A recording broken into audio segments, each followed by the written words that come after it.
believe it or not, warmer weather is right around the corner. Really? Is it coming? Doesn't feel like it, but before we know it, it's going to be time to start hitting the water. Whether it's boating, kayaking, or stand-up paddleboarding, we all need to be aware of the dangers of being on the water. We need to stay safe. So joining us with tips on how you can do that is Luke Spencer. He's the owner of Clackamas River Outfitters. Good morning, Luke. Thanks for coming. Good morning. Yeah, thanks for having me. I appreciate it. Yeah, when you go out and do these outdoor activities on the water, what's the number one thing to think about?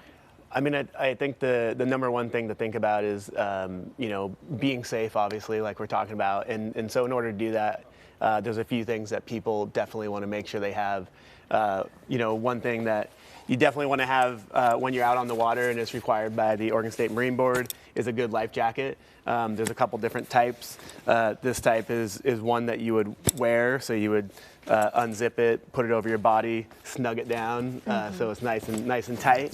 Another one here. Yeah, you were showing me this one in the commercial break. I was like, this is really cool. I've never seen one like this. Yeah, so this is a life preserving life jacket that you'd wear around your waist. It's inflatable, so if you needed to use it, you would pull the yellow little tab there, and it would inflate. Okay. The cool thing about that sort of life jacket is that, if you're in your bathing suit, your shorts, or your bikini, you're still able to get a nice tan. Right. And so people really like that. It's light, it's compact, and it makes it easy to wear. So no, that's great, because I'll fess up. There have been times where I don't want to put a life jacket on because I'm trying to get out there and get some sun. So yeah. This you pretty much wear like a fanny pack. You do, and the best life jacket is the one you have on, right? Right, so, right. That's a key point to this.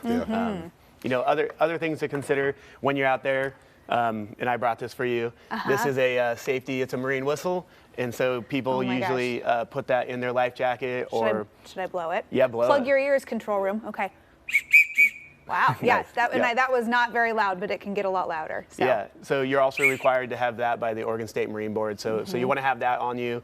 One other piece that is required as well is your water access permit for Oregon. So if your boat or craft is over 10 feet, you're going to want to have that. If the Marine Sheriff comes up to you and asks you, do you have your Coast Guard approved life jacket, your whistle, and your water access permit, he's going to want to see all those items. So. Yeah, another thing, when we talk about permits, you need to know the rules of the water as well, correct? Yeah. I mean, just the basic knowledge of where you're going, when you're going, making sure you know the conditions when you're going out. If you're headed out to the river, that's a kind of a whole nother deal. So you want to make sure the conditions are good, and the conditions in Oregon, especially in the spring and early summer, change a lot. The water can be high.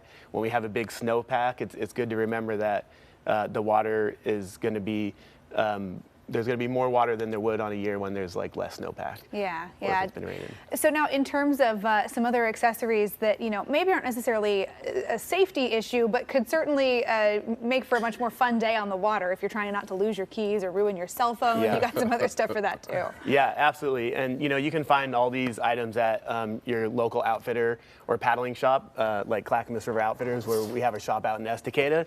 But this is a dry bag, so I would say this is an item that you want to always carry with you. In here, I'll usually have some kind of a layering, sun layering, or insulation, sunblock. Obviously, we don't need it right now, as the weather guy was talking about. It's pretty cold and rainy, but it won't be soon. Yeah. And so sunblock is good to have. That first sunburn of the season is always a good reminder. Yeah. But yeah. Yeah, water. I would say always bring water, because you're going to get thirsty. And for the dry bags, just knowing how to close them. So we say roll them 3 times and clip. And you can clip this onto your paddleboard, onto your kayak, or whatever you're using. And that's pretty well sealed once you do that. It is, yeah. It's pretty well sealed, definitely. So it'll keep your stuff good and safe. Now, do you offer guided tours at all?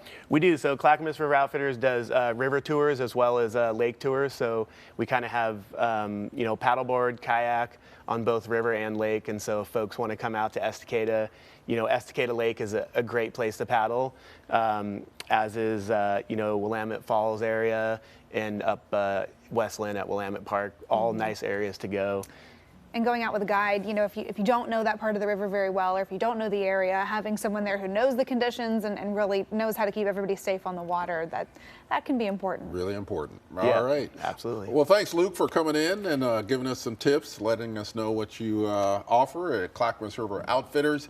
We appreciate you being here on AM Extra. Yeah, we appreciate you having us out. Thank you very much. Yeah. Of course. And for more information to get ready for spring and summer, you can check out ClackamasRiverOutfitters.com.